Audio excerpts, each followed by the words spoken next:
Hello everyone, welcome to face study hub. आज की video में हम एशियंट इंडियन रिलीजन करेंगे। इसमें आपको full explanation, complete notes, top 50 MCQs जो कि सभी कॉम्पिटिटिव एग्जाम्स के लिए होंगी। सो चलिए शुरू करते हैं।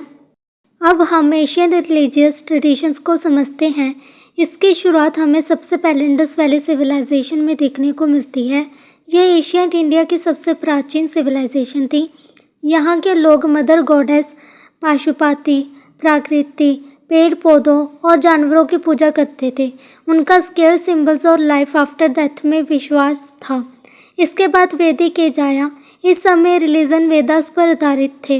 लोग इंद्रा, अग्नि, वरुणा और सूर्य जैसे देवताओं की पूजा करते थे। याचना और मंत्रों का धार्मिक जीवन में बहुत महत्व था। अगर आप इंडस वैली सिविलाइजेशन और वैदिक एज को डिटेल में पढ़ना चाहते हैं तो मैंने इन दोनों टॉपिक्स पर अलग से कंप्लीट वीडियोस बना रखी हैं, आप उन्हें भी ज़रूर देखिए। अब हम एशियंट इंडिया के मेजर रिलीजन्स को एक एक करके डिटेल में समझेंगे। अब हम हिंदुइज़्म के बारे में पढ़ते हैं। हिंदुइज़्म को दुनिया का सबसे पुराना जीवित धर्म माना जाता है। इस धर्म का कोई एक फाउंडर नहीं है, क्योंकि ये एक दिन में शुरू नहीं हुआ, बल्कि धीरे धीरे कई सालों में विकसित हुआ। इसकी शुरुआत वैदिक ट्रेडिशन से मानी जाती है। हिंदू शब्द सिंधु नदी से मिला है। पर्शियन लोग सिंधु को हिंदू बोलते थे। इसी वजह से सिंधु पर रहने वाले लोग हिंदू कहलाए और बाद में उनके धर्म को हिंदुइज़्म कहा जाने लगा। हिंदुइज़्म का सबसे प्राचीन और पवित्र ग्रंथ वेदास हैं। इनकी संख्या 4 है: ऋग्वेदा, सामवेदा, यजुर्वेदा और अथर्ववेदा। ऋग्वेदा सबसे पुराना वेद है और इसमें सुतंत्र मिलते हैं। सामवेदा में मंत्रों को गाने के तरीके दिया गया है। यजुर्वेदा में याचना और धार्मिक का वर्णन है। अथर्ववेदा में daily life, medicine and prayer से जुड़ी जानकारी मिलती है। अब हम हिंदुइज़्म के मेन बिलीव्स और मेजर गॉड्स को डिटेल में समझेंगे। सबसे पहले बात करते हैं मेजर बिलीव्स की। नंबर फर्स्ट इज धर्मा। धर्मा का मतलब है अपने कर्तव्य को ईमानदारी और सही तरीके से निभाना। दूसरा बिलीफ है कर्मा। हिंदुइज़्म के अनुसार हर व्यक्ति के अच्छे और बुरे कर्म का फल ज़रूर मिलता है। तीसरा बिलीफ है रीबर्थ या पुनर्जन्म। इसके अनुसार मृत्यु के बाद आत्मा दोबारा जन्म लेती है। और चौथा बिलीफ है मोक्षा। मोक्षा का मतलब है जन्म और मृत्यु के चक्कर से मुक्ति। हिंदुइज़्म में इसे जीवन का सबसे बड़ा लक्ष्य माना जाता है। अब बात करते हैं मेजर गॉड्स की। ब्रह्मा को सृष्टि का रचयिता माना जाता है। विष्णु को सृष्टि का पालन करने वाला और शिवा को विनाश और परिवर्तन का देवता माना जाता है। वैदिक पीरियड में इंद्रा, अग्नि, वरुणा एंड सूर्य भी बहुत महत्वपूर्ण देवता थे। इंद्रा वर्षा का देवता, अग्नि अग्नि का देवता, वरुणा जल का देवता और सूर्य सूर्य देव के रूप में पूजे जाते थे। अब मेजर गॉडेस की बात करते हैं। लक्ष्मी धन और समृद्धि की देवी हैं। सरस्वती ज्ञान और विद्या की देवी हैं। पार्वती शक्ति और परिवार की देवी हैं। दुर्गा शक्ति और सुरक्षा का प्रतीक हैं, जबकि काली बुराई के विनाश का प्रतीक मानी जाती हैं। अब हम हिंदुइज़्म की मेजर ट्रेडिशंस और स्केयर सिंबल्स के बारे में समझते हैं। हिंदुइज़्म में अलग अलग ट्रेडिशंस हैं, लेकिन 4 सबसे प्रमुख ट्रेडिशंस माने जाते हैं।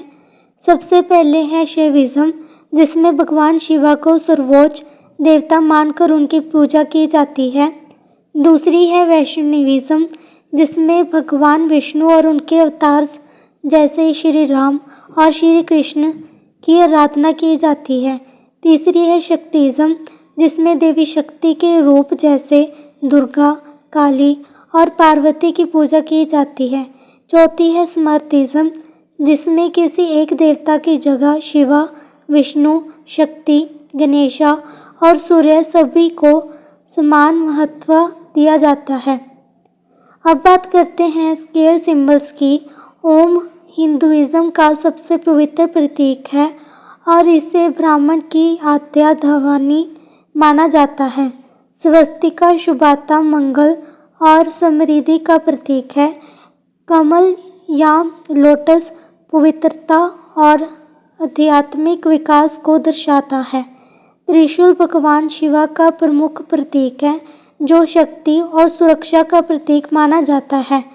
तिलक माथे पर लगाया जाने वाला पवित्र चिन्ह है, जो श्रद्धा, भक्ति और धार्मिक आस्था को दर्शाता है। अब हम हिंदुइज्म के स्केयर टेक्स्ट, त्रिमूर्ति और वर्शिप प्रैक्टिसेस को समझते हैं। सबसे पहले बात करते हैं स्केयर टेक्स्ट की। हिंदुइज्म के सबसे प्राचीन और पवित्र ग्रंथ वेदास हैं। उपनिषद में दर्शन और आध्यात्मिक ज्ञान दिया गया है। रामायण भगवान श्री राम के जीवन पर आधारित महाकाव्य है। महाभारत कुरुक्षेत्र युद्ध का वर्णन करते हैं। भगवत गीता महाभारत का ही एक महत्वपूर्ण भाग है, जिसमें भगवान कृष्ण ने अर्जुन को धर्म और कर्तव्य का उपदेश दिया। पुराणों में देवताएं और प्राचीन परंपराओं की कथाएं मिलती हैं। अब त्रिमूर्ति की बात करते हैं। त्रिमूर्ति में 3 प्रमुख देवता शामिल हैं।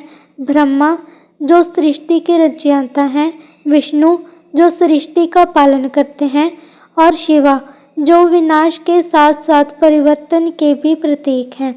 अब वर्शिप प्रैक्टिसेस को समझते हैं। पूजा हिंदुइज्म की सबसे आम पूजा है। याजना या हवन एक पवित्र अग्नि अनुशासन है। मेडिटेशन या ध्यान मन को शांत करता है। योगा शारीरिक, मानसिक और आध्यात्मिक विकास का माध्यम है। तीर्थ यात्रा का मतलब पवित्र धार्मिक स्थानों की यात्रा करना है, जिसे हिंदू धर्म में बहुत महत्वपूर्ण माना जाता है। इसी के साथ हमारे स्केयर टेक्स्ट, त्रिमूर्ति और वर्शिप प्रैक्टिसेस हो चुकी हैं। अब हम हिंदुइज्म के 3 इम्पॉर्टेंट कंसेप्ट्स को समझते हैं। सबसे पहले बात करते हैं पुरुषार्थ का। पुरुषार्थ का मतलब है जीवन के 4 मुख्य लक्ष्य। नंबर 1 धर्म का अर्थ है अपने कर्तव्य और नैतिकता का पालन करना। नंबर 2 अर्थ का मतलब है ईमानदारी से धन और जीवन यापन के सिद्धांत प्राप्त करना। नंबर 3 कामा का अर्थ है जीवन की उचित इच्छाओं और सुकून की पूर्ति करना। नंबर लास्ट मोक्षा का मतलब है जन्म और मृत्यु के चक्कर से मुक्ति पाना, जिसे हिंदू धर्म में जीवन का अंतिम लक्ष्य माना गया है। अब बात करते हैं 4 आश्रम की। हिंदू धर्म के अनुसार जीवन को 4 चरणों में बांटा गया है। नंबर 1 ब्रह्मचार्य स्टूडेंट लाइफ का चरण है। गृहस्थ परिवार और जिम्मेदारियों का चरण है। वानप्रस्थ में व्यक्ति धीरे धीरे सांसारिक जीवन से अलग होकर आध्यात्मिक जीवन की तरफ बढ़ता है। नंबर लास्ट संन्यास अंतिम चरण है, जहाँ व्यक्ति सांसारिक मोह माया का त्याग करके आध्यात्मिक जीवन जीता है। अब बात करते हैं वर्ण सिस्टम की। प्राचीन हिंदू समाज में 4 वर्ण थे। नंबर 1 ब्राह्मण, जो शिक्षा और धार्मिक कार्य करते थे। नंबर 2 क्षत्रिय, जो शासन और रक्षा का काम करते थे। नंबर 3 वैश्य, जो व्यापार और कृषि से जुड़े थे। और शूद्र में सर्विस प्रोवाइडर्स एंड आर्टिसंस थे। अब हम बात करते हैं 10 अवतार्स ऑफ विष्णु की। हिंदू धर्म के अनुसार जब भी धर्म की रक्षा और धर्म का नाश करना होता है, तो भगवान विष्णु अलग अलग योगों में अवतार लेते हैं। सबसे पहले अवतार मत्स्य था, जो मछली के रूप में था। दूसरा कुर्मा यानी कछुआ। तीसरा वराह यानी सूअर के रूप में। चौथा नरसिम्हा, जो आधा मानव और आधा शेर था। 5वां वामना यानी ब्राह्मण का रूप। चौथा परशुरामा, जो एक महान योद्धा और ऋषि थे। 7वां अवतार श्री राम थे, जो मर्यादा पुरुषोत्तम के रूप में जाने जाते हैं। 8वां अवतार श्री कृष्ण थे, जिन्होंने भगवत गीता का उपदेश दिया। 9वां अवतार बुद्ध को कई हिंदू परंपराओं में विष्णु का अवतार माना जाता है। और 10वां अवतार कल्कि है, जिसे भविष्य का अवतार माना जाता है। और कहा जाता है कि कलि युग के अंत में धर्म की पुनः स्थापना के लिए आएंगे।